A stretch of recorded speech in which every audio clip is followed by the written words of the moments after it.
Students, I have a rough map of India, and as we were discussing the size, now size of India is having a total area of 3.28 million kilometers square of area. Okay, now if India stretches from its north to south, that is from Kashmir to Kanyakumari, it is 3,214 kilometers. And if we look from Gujarat to Arunachal Pradesh, it stretches a distance of 2,933 kilometers.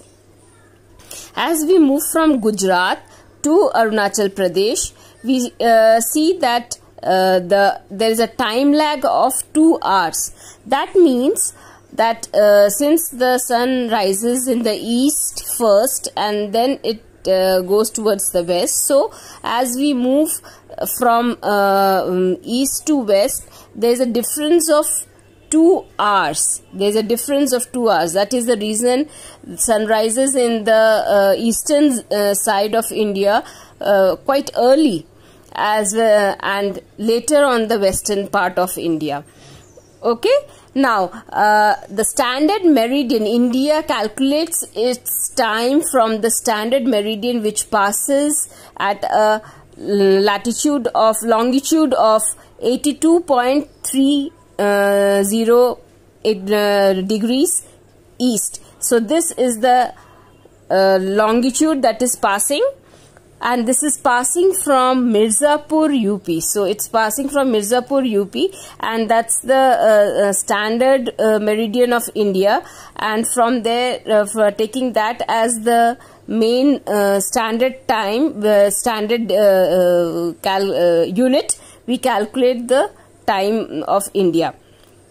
Now, if you look at the extreme left side border, that is towards Gujarat, at the end of towards Gujarat border, here we are having a longitude of 68.7 degrees, and as we move towards the extreme east part of India, there we are having the longitude of 97.25 degrees east.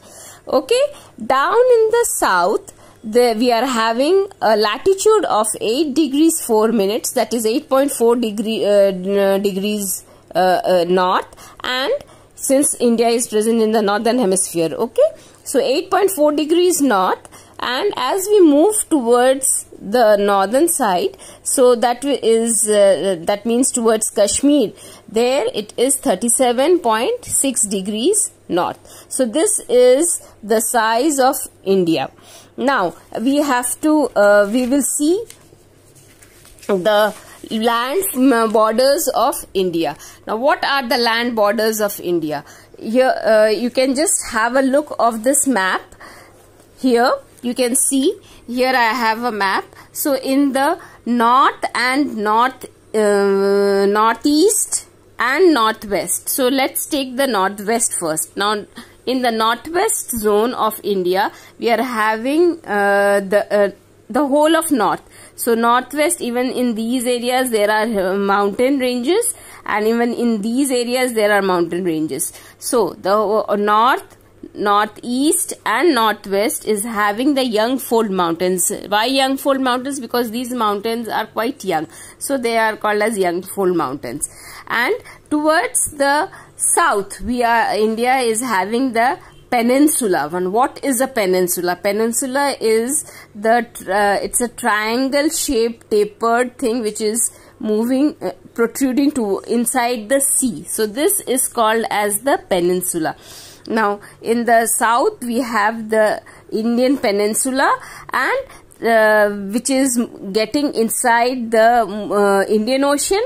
Now the Indian Ocean is having Arabian Sea on the left hand side and Bay of Bengal on the right hand side. So these are the two parts of Indian Ocean only. Now the India and the world. The next topic that we are going to do is India and the world. Now if we see the map of India with reference to the world, that is, I'll just try and show you a map of India. Here we have a map of India with reference to the world. Now India is present in the continent of Asia, and it is since it is towards the south of Asia, so that is why it is called as South Asian country. India is called as a South Asian country because India India as a country is present towards the south of Asia. But India, if you see, this whole brown portion is Asia. So if you see India, it is centrally located.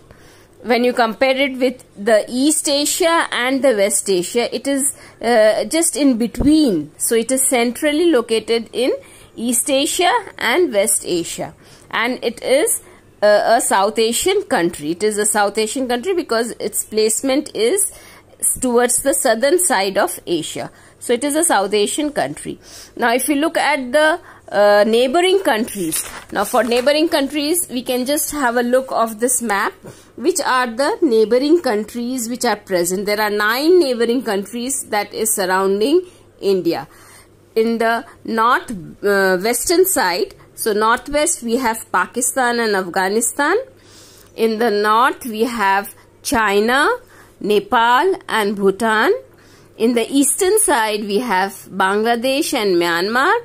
In the south, we have Sri Lanka and Maldives. So these are the 9 neighboring countries which are surrounding India. Now Sri Lanka is separated from India by a sea channel which is called as Park Strait and Gulf of Mannar. So there are 2 channels which is called Park Strait and Gulf of Mannar that is separating India from Sri Lanka. Now we need to look into the India's relation with the world. What is India's relation with the world? We all know that India has a huge rich resource, and its resources has been used by both Indians and the foreigners very well. Now these are the important points that you should know. Now the Deccan Peninsula protrudes in the Indian Ocean, we have already done, and since we have a long coastline, therefore we are very widely connected to the European countries and the other countries in the world.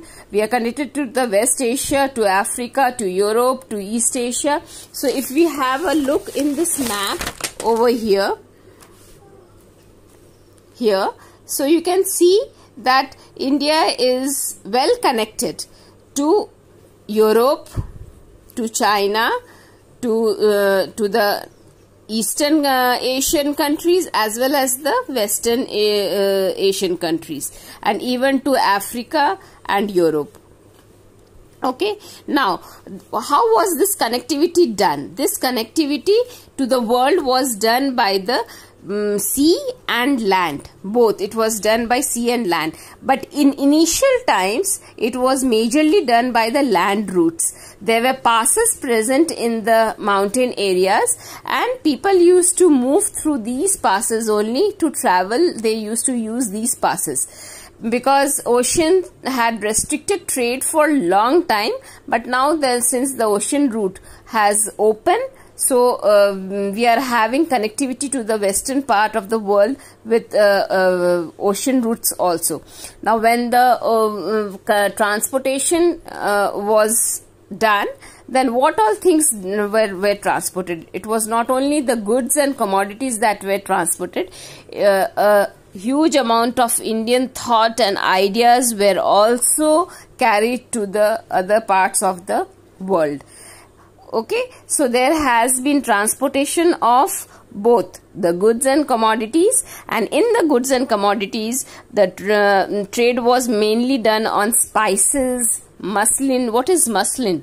Do you know what is muslin? Muslin is a fabric out of which you can make cotton as well as silk. So it's a fabric, and we all know about the silk route. Silk route through which trading was done to China, Persia, Greek, Rome, Arabia. So this was the Silk Route. So there was a lot of trade. India has a whole it's very rich in its spices, in tea, coffee. So all these things were transported, traded to the rest part of the world, and that is how India got connected to the rest part of the world. So this brings us to the end of the chapter.